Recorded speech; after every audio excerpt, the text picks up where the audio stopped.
Whoa. I'm running short of words right now, but I cannot afford this because I have to speak. Thank you so much for all the love, for all the warmth.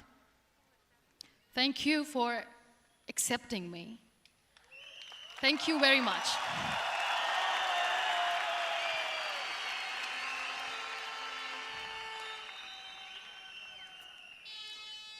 Well, I always start my talk with a disclaimer. And that disclaimer is that I've never claimed to be a motivational speaker.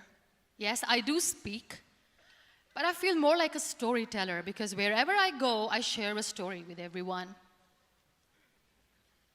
Well, it is a story of a woman whose perfectly imperfect life made her who and what she is today.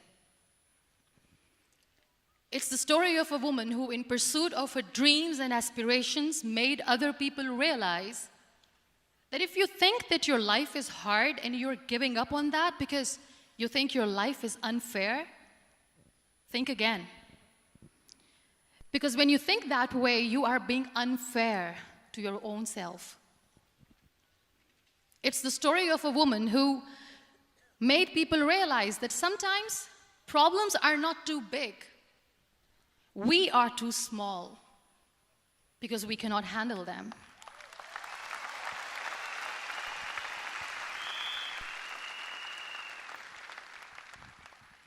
It is the story of a woman who with time realized that real happiness doesn't lie in success, money, fame. It lies within. Real happiness lies in gratitude. So I am here, and I'm going to share the story of that woman. That is my story. The story of gratitude.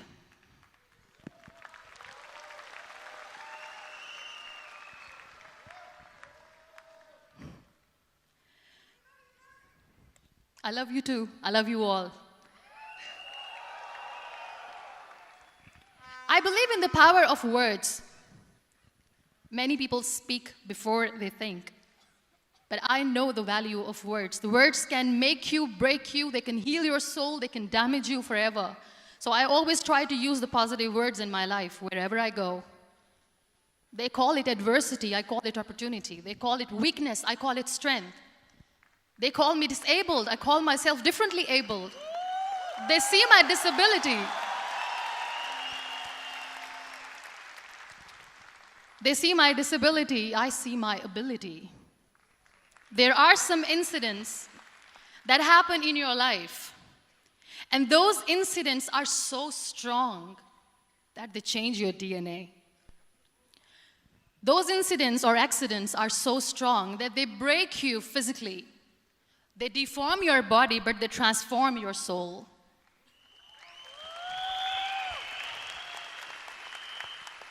Those incidents break you, deform you, but they mold you into the best version of you.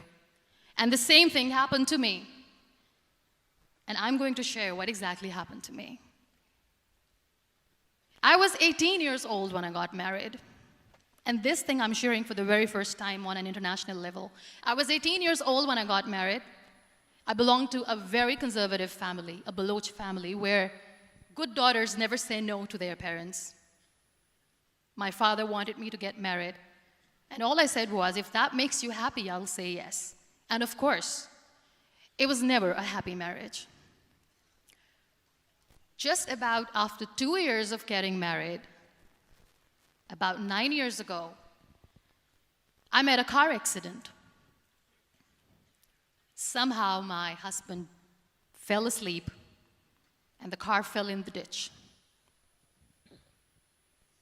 He managed to jump out, saved himself. I'm happy for him. But I stayed inside the car and I sustained a lot of injuries. The list is a bit long. Don't get scared. I'm perfectly fine now. Radius ulna of my right arm were fractured. The wrist was fractured. Shoulder bone and collarbone were fractured. My whole rib cage got fractured. And because of the rib cage injury, lungs and liver were badly injured.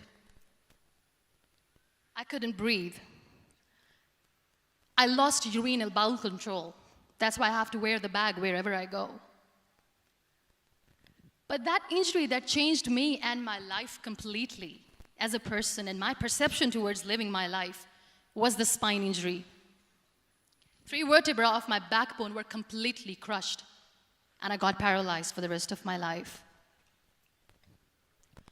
So this accident took place in a far-flung area in the outskirts of a very small province, Balochistan, where there was no first aid, no hospital, no ambulance. I was in the middle of nowhere in that toppled car.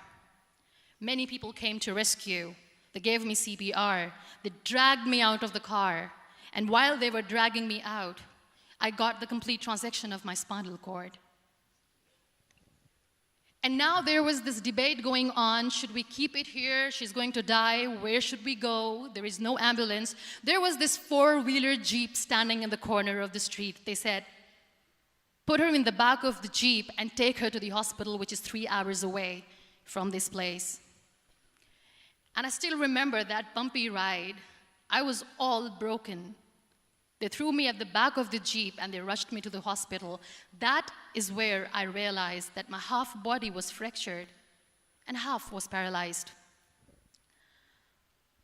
I finally ended up in a hospital where I stayed for 2.5 months.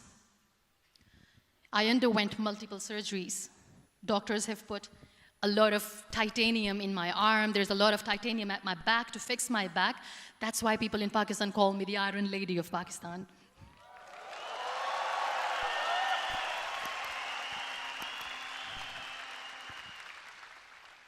Sometimes I wonder how easy it is for me to describe all this all over again. And somebody has rightly said that when you share your story and it doesn't make you cry, that means you have healed.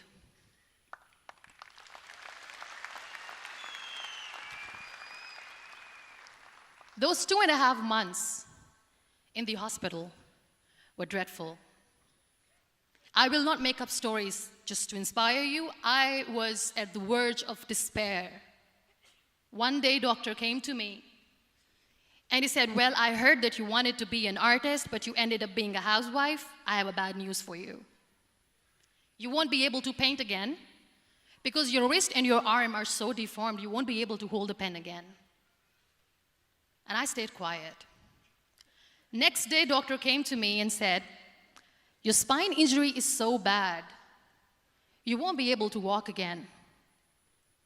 I took a deep breath and I said, it's all right. The very next day, doctor came to me and said, because of your spine injury and the fixation that you have in your back, you won't be able to give birth to a child again. That day, I was devastated. I still remember, I asked my mother, why me?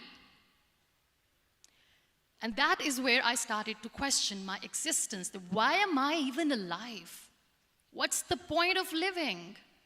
I cannot walk, I cannot paint, fine, I cannot be a mother.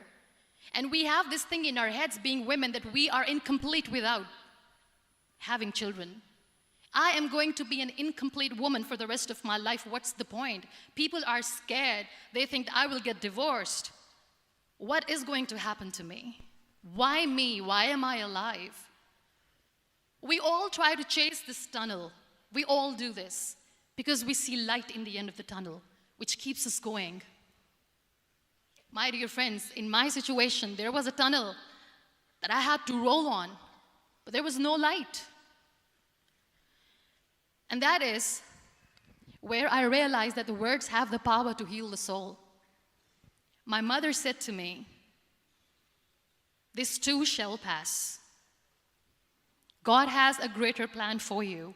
I don't know what it is, but He surely has.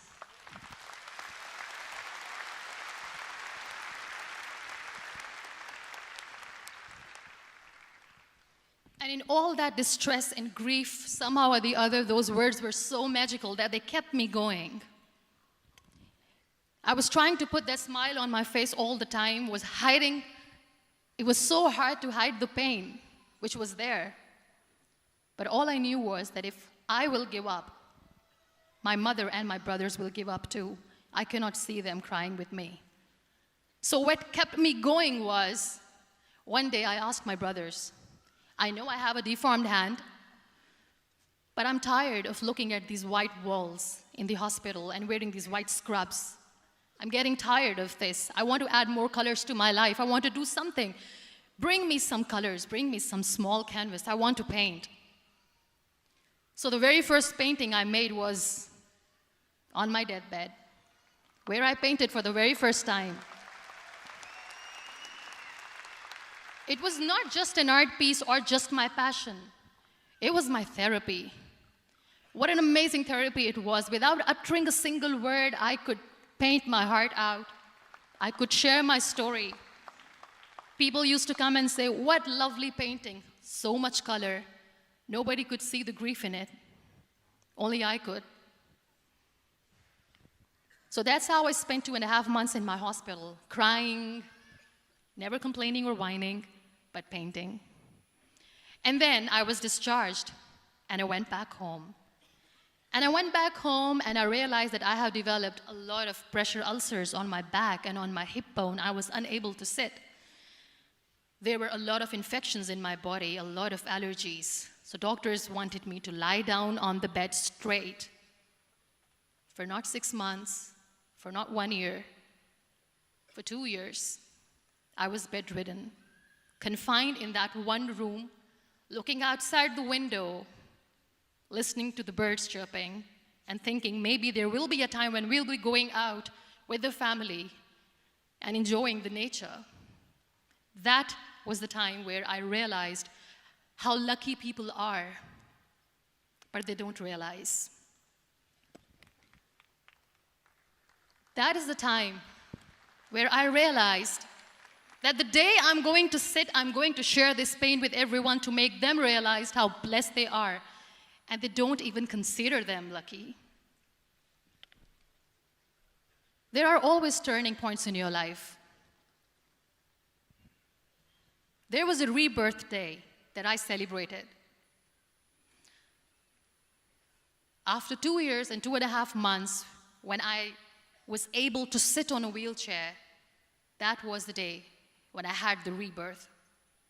I was a completely different person. I still remember the day I sat on the wheelchair for the first time, knowing that I'm never going to leave this, knowing that I won't be able to walk for the rest of my life. I saw myself in the mirror, and I talked to myself. And I still remember what I said. I cannot wait for a miracle to come and make me walk. I cannot sit in the corner of the room crying, cribbing, and begging for mercy because nobody has time. So I have to accept myself the way I am. The sooner, the better. So I applied the lip color for the first time.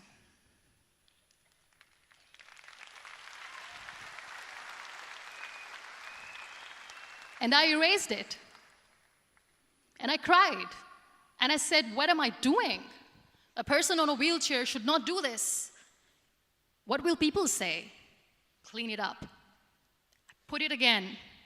This time I put it for myself, because I wanted to feel perfect from within.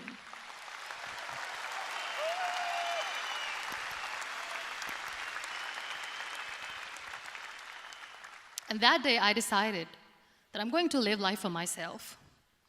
I am not going to be that perfect person for someone. I am just going to take this moment and I will make it perfect for myself. And you know how it all began? That day I decided that I'm going to fight my fears. We all have fears. Fear of unknown, fear of known, fear of losing people, fear of losing health, money. We want to excel in career, we want to become famous, we want to get money. We are scared all the time. So I wrote down one by one all those fears, and I decided that I'm going to overcome these fears one at a time. You know what was my biggest fear? Divorce. I couldn't stand this word. I was trying to cling on to this person who didn't want me anymore, but I said no. I have to make it work. But the day I decided that this is nothing but my fear, I liberated myself by setting him free. And I made myself emotionally so strong that the day I got the news that he's getting married, I sent him a text that I'm so happy for you and I wish you all the best. And he knows that I pray for him today.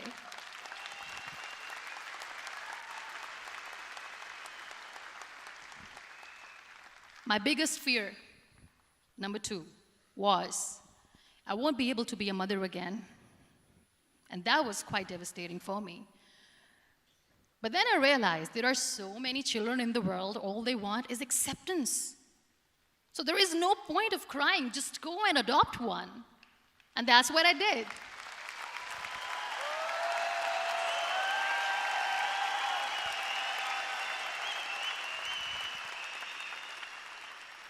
I gave my name in different organizations, different orphanages. I didn't mention that I'm on a wheelchair, dying to have a child. So I just told them that this is Muniba Mazari and she wants to adopt a boy or girl, whatsoever, but I want to adopt a kid. And I waited patiently. 2 years later, I got this call from a very small city in Pakistan. I got a call and they said, "Are you Muniba Mazari? There is a baby boy and would you like to adopt?" And when I say yes, I could literally feel the labor pain. I said, yes, yes, I am going to adopt him. I am coming to take him home.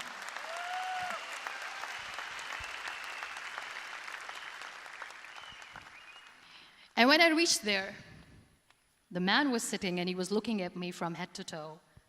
And in back of my head, I kept thinking that, oh my God, he is going to say she's on the wheelchair, she doesn't deserve it.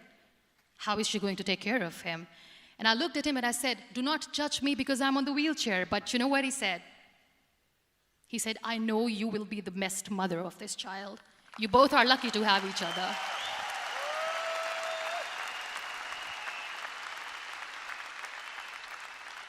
And that day, Niall was 2 days old, and today he's 6.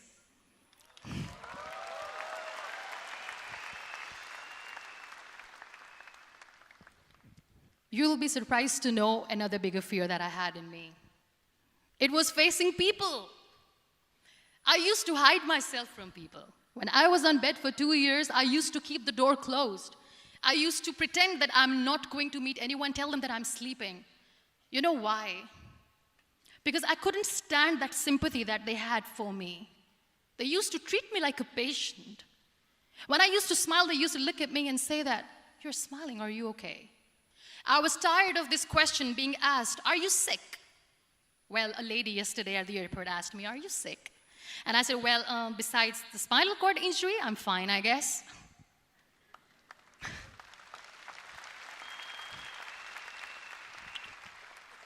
But those are really cute questions. They never used to feel cute when I was on the bed.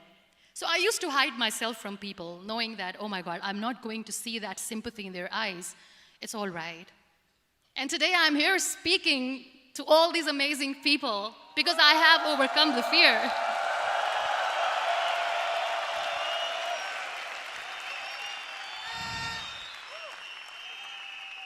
You know, when you end up being on the wheelchair, what's the most painful thing? That's another fear that people on the wheelchair or the people who are differently abled have in their hearts, but they never share. I'll share that with you. The lack of acceptance. People think that they will not be accepted by the people because we, in the world of perfect people, are imperfects. So I decided that instead of starting an NGO for disability awareness, which I know will not help anyone, I started to appear more in public. I started to paint. I always wanted to. I have done a lot of exhibitions. I'm Pakistan's first wheelchair-bound artist. I have done a lot of modeling campaigns, different campaigns for brands like Toni and Guy.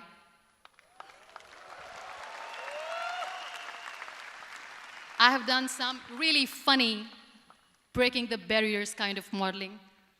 There was this one by the name Clown Town where I became a clown because I know that clowns have hearts too. And then I also decided that if I really want to make the difference, I am not going to let people use me for their polio campaigns where they will make you a victim and an emblem of misery and mercy and will say that, you know what, give polio drops to your children or they'll become like this girl. I decided that I'm going to join the national TV of Pakistan as an anchor person. And I've been doing a lot of shows for the last 3 years.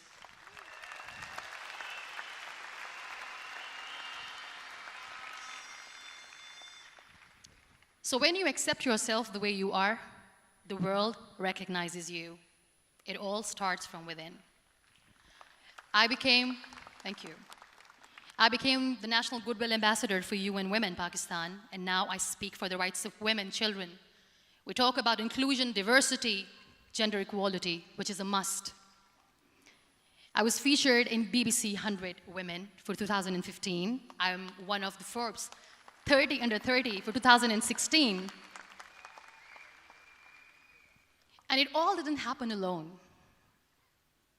You all are thriving in your careers. You have bigger dreams and aspirations in life. Always remember one thing.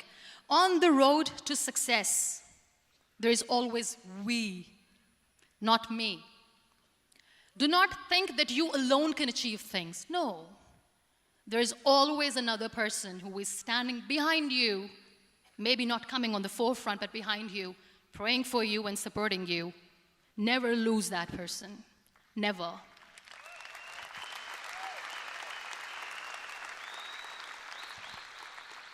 No matter how much I say that I couldn't find a hero, so I became one, I still want to recognize those 3 people in my life who literally changed my life completely, and I get inspiration from them every single day. Waleed Khan. Many people know about the terrorist attacks in Pakistan. We have lost many people. And I'm sharing this with a very heavy heart because we actually have lost a lot of people in this huge turmoil of terrorism. These people are barbarians. They do not see people. They're even worse than animals. They have killed people in mosques. They have killed people in churches, temples, even in schools. There was this terrorist attack in Army Public School, Peshawar, where these terrorists entered in an examination hall and they killed our children. And in that attack, that day, this beautiful boy, Waleed Khan, who was my hero, my real life hero, was the proctor who was taking care of the students, was keeping an eye on the students. Those barbarians shot him 3 times in the face, 5 times on his body, and he fell down. I was asked to give a talk in the school after a week of that terrorist attack. With a very heavy heart, I went there and I spoke. We sang a few national songs. I thought that maybe I've done my part, but deep inside, it was killing me. I could see children injured. I could see children sitting on the wheelchairs, looking at me, wondering, what next? What was our fault? Just because we were here to give examination, we have been shot. So many people, so many children lost their friends. Their classrooms were empty. The next day they went to the classroom. So this kid, Waleed Khan, I was asked that he is in a hospital right now, and you have to go and see him and motivate him and tell him that it's going to be okay. And when I saw Waleed Khan coming on the wheelchair for the first time in front of me, face was all deformed. His leg was fractured, his arm was fractured. He couldn't talk, he lost his teeth. He cannot sneeze, he cannot smell. He cannot eat. And I kept thinking, what should I say? That everything is going to be all right? No, nothing is all right. And while I was juggling with the words, what to say, what not to say, this beautiful child, Waleed Khan, came to me and he said, "Are you Muniba Mazari?" I said, "Yes." He said, "Baji, let's take a selfie."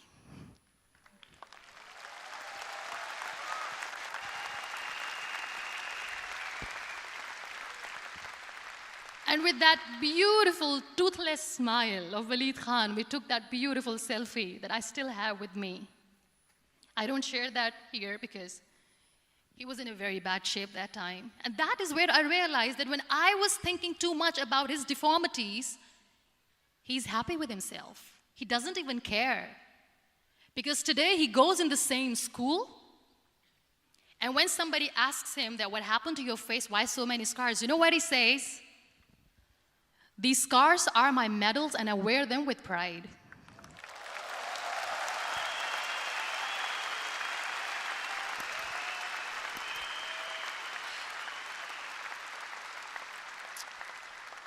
And how beautifully he says the terrorists wanted me not to study. I am going to study. I will become a doctor one day. And this is my way of taking revenge from those terrorists. Another real-life hero, of course, my son. His name is Nile, N-I-L-E, River Nile.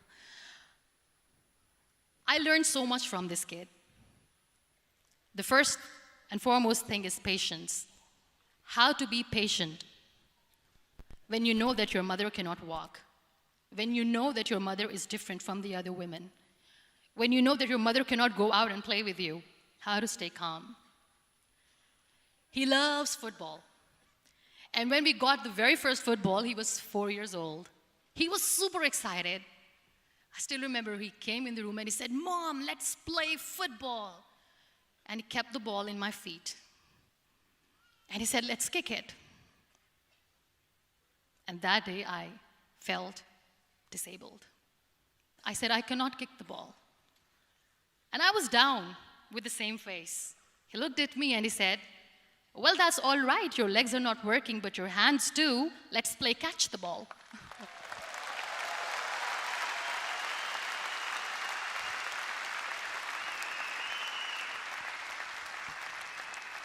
You know what? That day he made me realize that when you think your glass is half empty, come on, your glass is half full.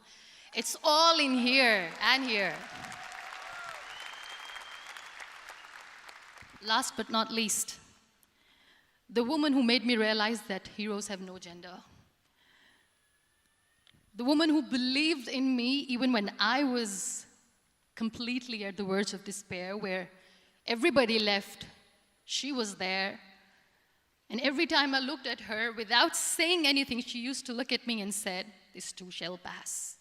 God has a bigger plan. And one day you will say that, oh my God, that is why God has chosen me." She never cried in front of me. She has always said that there will be haters, there will be naysayers, there will be disbelievers, and then there will be you proving them wrong. My mother.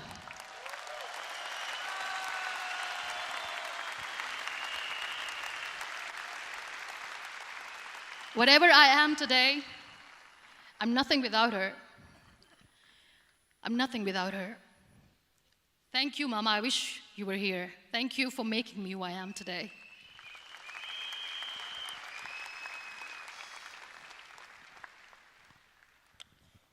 You know what? We human beings have a problem.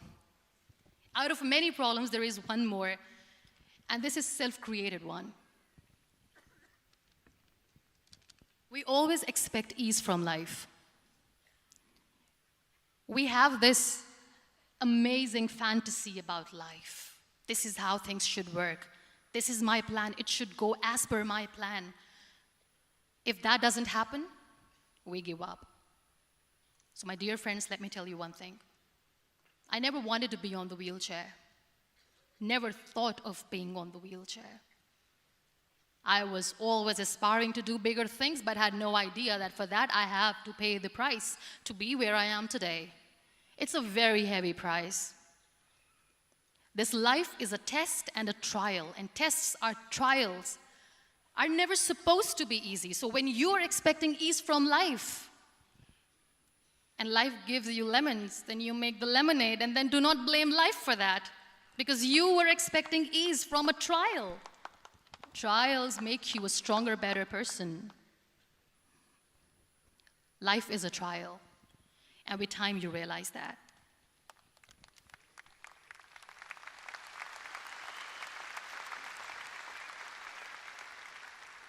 It is okay to be scared. It is okay to cry. Everything is okay, but giving up should not be an option. They always say that failure is not an option. Failure should be an option, because when you fail, you get up, and then you fail, and then you get up, and that keeps you going. That's how humans are strong.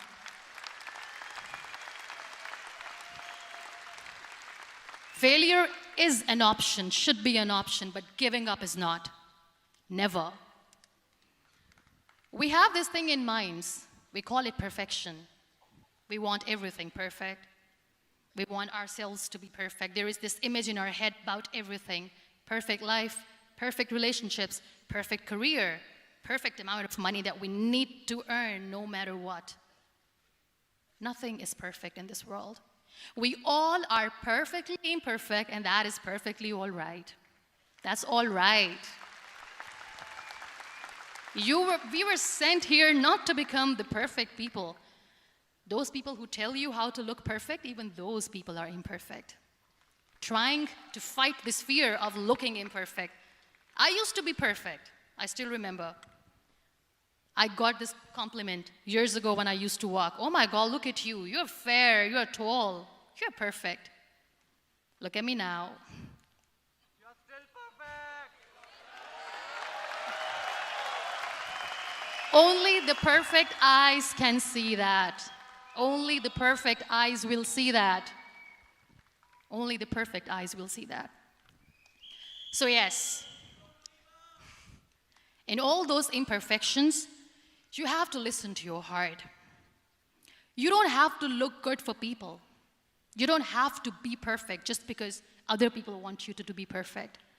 If your soul is perfect from within, that's all right. This is all what you want.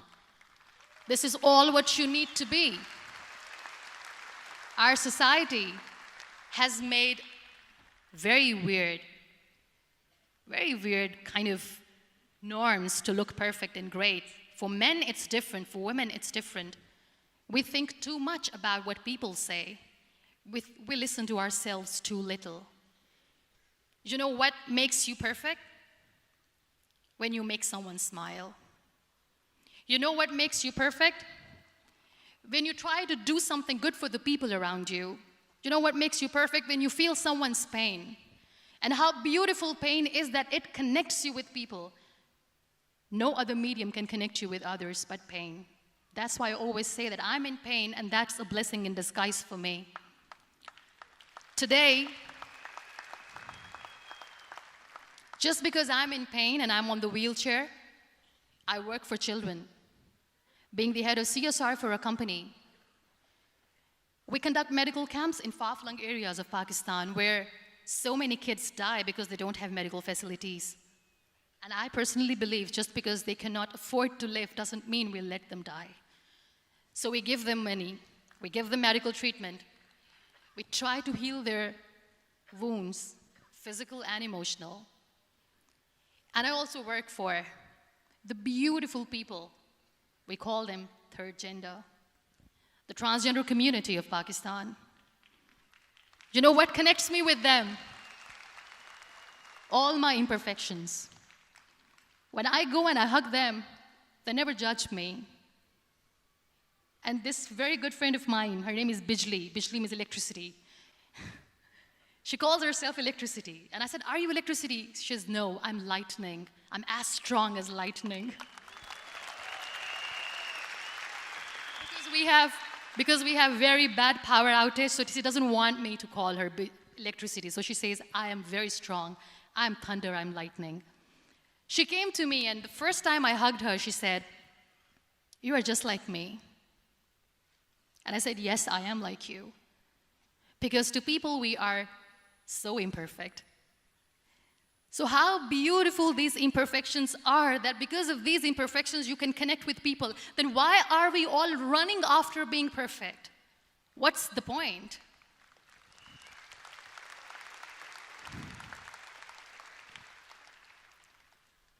Every time I go in public, I always smile. There's always a big toothy smile on my face, and people ask me, don't you get tired of smiling all the time? What's the secret? I always say one thing, that I have stopped worrying about the things that I have lost, the people that I have lost. Things and people who were meant to be with me are with me. And sometimes, somebody's absence makes you a better person. Cherish their absence. It's always a blessing in disguise. I always say that people are so lucky they don't even realize. You must be thinking, okay, you're lucky in what sense? Well, the breath that you just took was a blessing. Embrace it.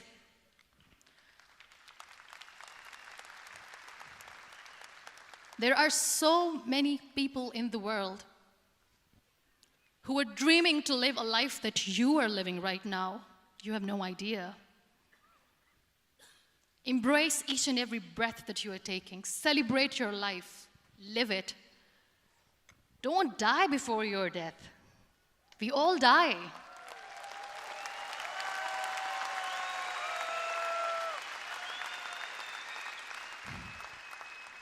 We live this one routine of a day for 75 years and we call it life. No, that's not life. If you're still thinking why you have been sent here, if you're still juggling with the concept of why you are here, you haven't lived yet. You work hard, you make money, you do it for yourself. That's not life. You go out, you seek for people who need your help, you make their lives better. You become that sponge which can absorb all the negativity, and you become that person who can emit beautiful, positive vibes. And when you realize that you have changed someone's life, and because of you, this person didn't give up, that is the day when you live. Always.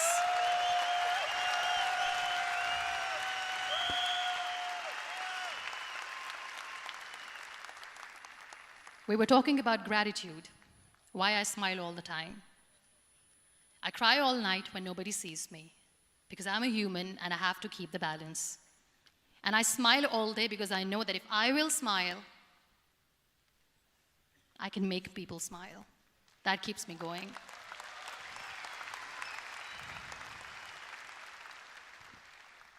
Be grateful for what you have, and you will always, always end up having more. But if you'll cry and if you'll crib for the little things that you don't have or the things that you have lost, you will never ever have enough. Sometimes we are too busy thinking about the things that we don't have that we forget to cherish the blessings that we have. I'm not saying that I'm not healthy and that makes me unlucky, but yes, it is hard. It is hard when I say that I cannot walk. It is hard to say when I wear this bag. It hurts. But I have to keep going, because never giving up is the way to live, always.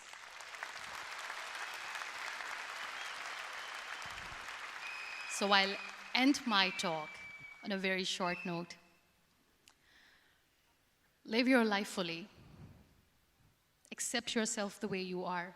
Be kind to yourself. Be kind to yourself. I'll repeat, be kind to yourself, and only then you can be kind to others. Love yourself and spread that love. Life will be hard. There will be turmoils, there will be trials, but that will only make you stronger. Never give up. The real happiness doesn't lie in money or success or fame. I have this all, I never wanted this. Real happiness lies in gratitude. So be grateful, be alive, and live every moment. Thank you so much, everyone. Thank you.